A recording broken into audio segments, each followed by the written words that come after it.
नमस्कार दोस्तों, welcome to true trader community. तो कैसे हैं आप सब।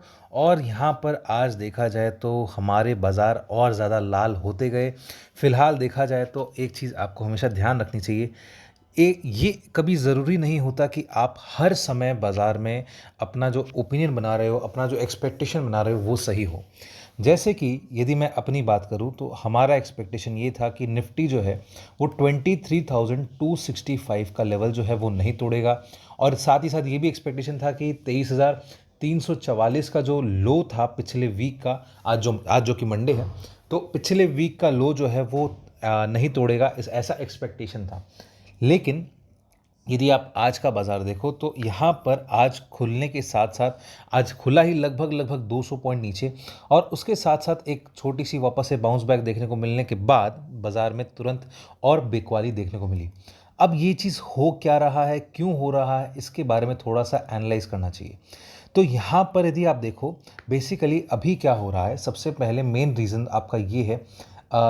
मेन रीज़न आपका जैसे यूएसडी आईएनआर यदि मैं बात करूँ तो यूएसडी आईएनआर की यदि सबसे पहले बात करें तो यहाँ पर हमारा जो रुपया है वो अपने ऑल टाइम लोज पर जाता हुआ दिखाई दे रहा है बार बार, और लगातार यदि आप देखो तो लगभग लगभग 86.5 तक वो क्रॉस कर चुका था। यहाँ पर 86.5 रुपीज़ पर डॉलर ऐसा हो चुका था जब तक हमारे मार्केट्स क्लोज हुए थे। अभी फ़िलहाल यदि हम लोग रेट चेक करें तो उससे भी थोड़ा सा आगे बढ़ चुका है।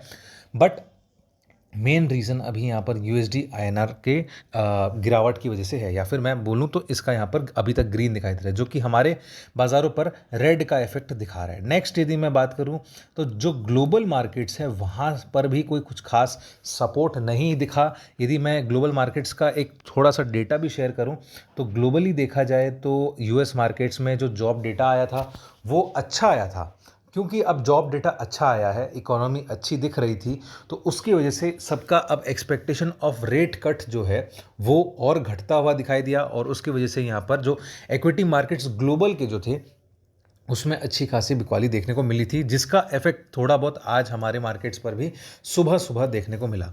ठीक है, ये हो गए दो रीजंस। तीसरा रीज़न यदि मैं बात करूं तो अभी जो मेन प्रॉब्लम हो रहा है, मेन प्रॉब्लम हो रहा है रिटेल वालों को, रिटेल इन्वेस्टर्स को। यदि मैं डीआईएस की बात करूं तो डीआईएस जो है वो तो खरीदते जा रहे हैं।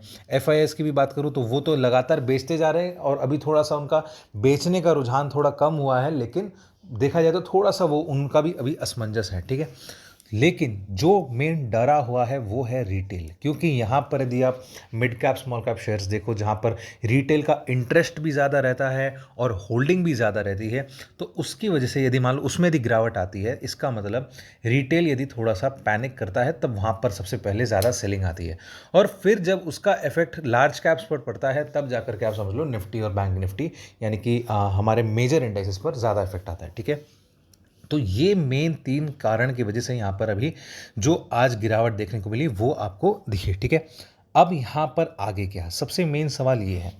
तो एक चीज़ मैं आपको बताना चाहूँगा, एक लॉजिक आप सोचना। जब आपका कोई भी चार्ट पैटर्न ऐसा होता है जब वो थोड़ा सा एक वियर्ड बिहेवियर दिखाता है। यदि मैं वियर्ड बिहेवियर का मतलब क्या समझता हूँ, वियर्ड बिहेवियर सपोज करो यदि मैं यहाँ पर एक ट्रेंड लाइन ड्रॉ करने की कोशिश करूँ। ठीक है, सपोज करो यहाँ पर यदि मैं आपको एक ट्रेंड लाइन बनाता हुआ दिखाऊं, तो यदि सपोज करो यहाँ पर वो अपना ट्रेंड लाइन ब्रेक करता है, ठीक है, वो अपना एक पैटर्न ब्रेक करता है, तो वो एक नया पैटर्न बनाना चाहिए। ठीक है, लेकिन यदि वो अपना एक नया पैटर्न नहीं बनाने के बजाय यदि एक ऐसा पैटर्न बना रहा है जो थोड़ा सा एक अनआइडेंटिफाइबल है, तो उसके बाद नेक्स्ट हम लोग शिफ्ट कर सकते हैं प्राइस एक्शन पर। लेकिन उसके बाद भी यदि वो प्राइस एक्शन पर भी उतना कुछ खास एक अच्छा इंडिकेशन नहीं दे पा रहा है, तब जाकर के आप समझ लेना कि थोड़ा सा एबनॉर्मलिटी हो चुका है बाज़ार में, और अब ये सारी की सारी सिचुएशन पैनिक सिचुएशन में है।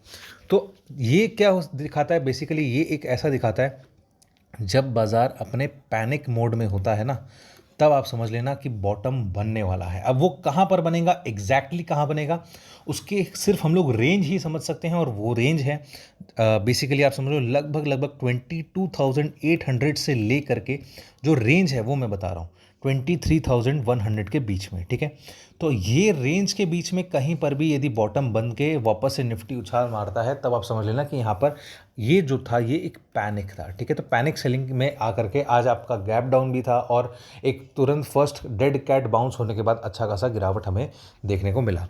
ठीक है। तो अब यहाँ पर एक चीज़ मैं आपको और बताना चाहूँगा कि लास्ट वीक हमारा एक्सपेक्टेशन ये था कि ये जो रेंज है बॉटम वाली, वो रेंज थी 23,265 से लेकर के 23,350 के रेंज में। तो उसने लो बनाया था 23,344 के आसपास। अब उसके बाद एक्सपेक्टेशन क्या हो जाती है, यदि मान लो ये वाला बॉटम टूटता है तो नेक्स्ट एक्सपेक्टेशन ऑटोमेटिकली आपका प्राइस एक्शन के बेसिस पे आ जाता है, और वो आ जाता है लगभग 22,800 से लेकर 23,100 के बीच में। ठीक है, अब वो किस पॉइंट पे आएगा वो एक देखने वाली बात रहेगी। ठीक है दोस्तों, तो फिलहाल के लिए हमें वेट एंड वॉच वाला सिचुएशन पे ज़्यादा ध्यान देना चाहिए।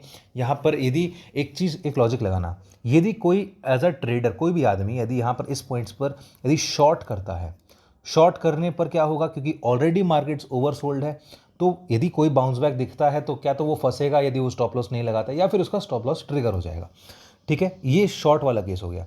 अब यदि मैं लॉन्ग की बात करूं, जो लॉन्ग करना चाहता है और यदि वो ट्रेडर है, मैं इन्वेस्टर्स की बात नहीं कर रहा, यदि वो ट्रेडर है तो लॉन्ग करने वालों का भी, उसका भी कुछ स्टॉप लॉस तो होगा ही। और यदि वो मान लो यहाँ पर बाई करते उसको बनता नहीं है, उसको डर लगता है कि मैं किस पॉइंट पर बाई करूँ, यदि और बाई करूँगा तो गिर जाएगा, तो ना ही यहाँ पर शॉर्ट करते बनता है, ना ही यहाँ पर लॉन्ग करते बनता है। तो इस पॉइंट पे क्या होना चाहिए, इस पॉइंट पे बेसिकली आपको शांति से बैठना चाहिए। आपको रेंज पता होना चाहिए कि बाजार जो है, निफ्टी यदि मैं बात करूँ तो हाँ भाई, अपने को रेंज पता है, गड्ढा पता है कि कहाँ तक वो घूम के आ सकता है, वो वहाँ पर घूम के आ जाए, मुझे कोई दिक्कत नहीं है। जब हमें रिकवरी का एक सिग्नल मिलेगा, जब हमें कोई रिकवरी की कैंडलस्टिक मिलेगी, चाहे वो मॉर्निंग स्टार हो, चाहे वो कोई भी एक तरीके से आपको मिले, तो वो एक तरीके से आपको समझना चाहिए कि वो नीचे घूम कर जब आ जाएगा ना, तब आप समझ लेना कि दोबारा से वो अचानक से स्पीड अप करना स्टार्ट कर देगा। अब यदि मैं आपको रोज़ रोज़ बोलूं कि यहाँ पर बॉटम बन चुका है, ऑलमोस्ट यहाँ पर कभी भी रिकवरी आ सकती है, तो आप बोलोगे कि सर आप खाली डेली डेली बोलते, होता नहीं है। लेकिन मैं आपको एक एक्सपेक्टेशन बता सकता हूँ कि अभी निफ्टी में ऑलमोस्ट बॉटम बनने की तैयारी है, और ऐसा हो सकता है कि कल के ही सेशन में आपको एक अपसाइड का मूवमेंट दिखाना स्टार्ट कर दे। बिकॉज अब चार्ट्स यदि एबनॉर्मली बिहेव करने लगते हैं, इसका मतलब वो मेजर टॉप या मेजर बॉटम बनाते हैं। यदि मैं आपको ऐसा ही एक बार दिखाऊं, जब हमारा जो डेली चार्ट्स पर दी मैं लेकर चलूं, और सितंबर का जो 26,250 के आसपास या 267 जो भी था, ये जो निफ्टी ने हाई बनाया था, यहाँ पर आप देख सकते हो कि अच्छा खासा यहाँ पर एक एबनॉर्मल पैटर्न बना था। एबनॉर्मेलिटी कैसे दिखते हैं वो आपको मैं दिखाता हूँ। सपोज करो यदि मैं यहाँ इस पॉइंट से एक ट्रेंड लाइन बनाऊँ, ठीक है, और उसके बाद एक इस पॉइंट से ट्रेंड लाइन बनाऊँ, तो ये एक तरीके का आपका टर्मिनल ट्रायंगल पैटर्न बन रहा है। लेकिन ये वाला पार्ट क्या है, ये वाला पार्ट एक लास्ट, मतलब होप फॉर बुल्स होता था, मतलब एक तरीके से बुल्स को लगता था कि यहाँ पर अब और ऊपर जाएगा, क्योंकि वो अपना अपसाइड का ट्रेंड तोड़ चुका है, तो यहाँ से तो ऊपर जाना चाहिए, और बाजार वहीं पर आपका टॉप बना दिया। सिमिलरली यदि मैं आपको इस पॉइंट पर लेकर चलूँ, जो अभी का सिचुएशन बना हुआ है, अभी के सिचुएशन में यदि मैं बात करूँ, तो ऑलमोस्ट बाजार जो है वो इस बॉटम तक आया है। और यदि मैं एक मेजर टॉप की बात करूँ तो यहाँ पर आ चुका है। इस पॉइंट पर यदि मैं कोई भी रेंज पकड़ूं तो ये एक एबनॉर्मेलिटी का सिग्नल है, और यहाँ पर कभी भी बाजार बॉटम बना सकता है। और ये बॉटम कौन सा रेंज है मैंने आपको ऑलरेडी बता दिया, 22,800 से लेकर के 23,100। तो फिलहाल के लिए मैं सिर्फ आज एक पर्टिकुलर डे पे आपको कोई लेवल्स देने नहीं वाला, मैं आपको सिर्फ एक रेंज बता रहा हूँ कि बाजार में अभी क्योंकि थोड़ी एबनॉर्मेलिटी चल रही है, तो इसमें आपको थोड़ा सा बच के रहना चाहिए। किसी किसी दिन आपको अपनी ट्रेडिंग स्क्रीन को ऑफ करना चाहिए और थोड़ा छुट्टी का माहौल बनाना चाहिए, राइट। तो फिलहाल के लिए यहाँ पर दोस्तों हम लोग निफ्टी में इतना ही एक बार रखते हैं। नेक्स्ट हम लोग बैंक निफ्टी के ऊपर चलेंगे। ऐसे ही इनसाइट्स यदि आपको चाहिए और आप हमसे लाइव मार्केट में जुड़ना चाहते हैं, तो आप डाउनलोड करें ट्रू ट्रेडर ऐप, जहां पर हम लोग आपको बेसिक से लेकर एडवांस सिखाते हैं, और साथ ही साथ हम लोग आपको लाइव मार्केट में अपडेट्स भी देते हैं, ट्रेडिंग जर्नल जैसी कई सारी फीचर्स भी देते हैं। तो जरूर चेकआउट करिए ट्रू ट्रेडर ऐप को। तो बेसिकली यदि मैं बैंक निफ्टी की बात करूं, तो बैंक निफ्टी में भी कुछ खास वैसा नहीं है कि मतलब आपको नॉर्मल बिहेवियर दिखे। बैंक निफ्टी में भी आपको थोड़ी सी एबनॉर्मेलिटी दिख रही है। यहाँ पर फिलहाल देखा जाए तो बैंक निफ्टी जो है वो ऑलमोस्ट अपने कई सारे लोज को तोड़ करके उसने क्लोज करा है, और इनफैक्ट थोड़ा सा लार्जर टाइम फ्रेम पर भी मैं लेकर जाऊं तो बैंक निफ्टी अभी दिखता है ऐसा कि और नीचे जाएगा। लेकिन बैंक निफ्टी में भी फिलहाल आपको जो डाउन साइड यदि देखने को चाहिए भी इन केस, तो आज का जो लो है वो है लगभग आपका 47,900 के आसपास। अब यदि सपोज करो वापस से यदि वो आज का लो 47,900 तोड़ता है, तो उसका जो नेक्स्ट सपोर्ट आएगा वो जो रेंज हो जाएगी, अगेन आपका रेंज मिलेगा यहाँ पर, वो लगभग आ जाता है 47,400 से लेकर के 47,750 के बीच में। ठीक है, ये जो रेंज है ये एक अच्छा खासा 350 पॉइंट का रेंज है, जहाँ पर आपका बॉटम बनने का एक अच्छा खासा चांसेस बन सकता है। तो यहाँ पर भी कभी भी बाजार यदि मान लो इस पॉइंट पे आता है तो यहाँ पर समझ लेना कि बॉटम बनने वाला है। और उसके साथ यदि मान लो आज का लोज नहीं भी तोड़ता है तो भी ये एक ऐसे रेंज में है, मैं आपको दिखाना चाहूँगा कि बाजार जो है वो इस पॉइंट पर एक गैप डाउन ओपनिंग के बाद एक ऐसी कैंडलस्टिक बनाना, यहाँ पर जब भी आपको एक मूवमेंट ऐसा देखने को मिले, ऐसी कैंडलस्टिक देखने को मिले जो रिकवरी का साइन है, वो आपको दिखा देगा कि बाजार अब एक शॉर्ट टर्म बॉटम बनाने के लिए रेडी है। ठीक है दोस्तों, तो फिलहाल के लिए यहाँ पर आपको वेट एंड वॉच करना चाहिए। हर दिन आप ट्रेड करो ऐसा ज़रूरी नहीं होता। ठीक है, किसी किसी दिन आपको छुट्टी लेनी चाहिए। और इनफैक्ट आज देखा जाए तो महाकुंभ का आज पहला दिन है, तो आप सभी को महाकुंभ की बहुत बहुत शुभकामनाएं। साथ ही साथ 14 तारीख को बेसिकली उत्तरायण का दिन है, तो उसके लिए भी मकर संक्रांति का दिन है, उसका भी आपको बहुत बहुत शुभकामनाएं। तो एक चीज़ आपको ध्यान रखनी है कि ऐसे बाज़ार में आपको डरना नहीं है, घबराना नहीं है, और अपनी पोजीशंस को संभाल कर रखना है। तो आई होप दोस्तों आपको आज का वीडियो थोड़ा सा समझ में आया होगा। आज मैंने लेवल्स कुछ नहीं दिए, कुछ खास ऐसे नहीं दिए, लेकिन आपको एक समझ में आया होगा कि कभी कभार आपको ट्रेड नहीं करें तो ज़्यादा बेटर रहेगा। ठीक है, तो चलिए दोस्तों, अब हम लोग मिलेंगे अगले वीडियो में।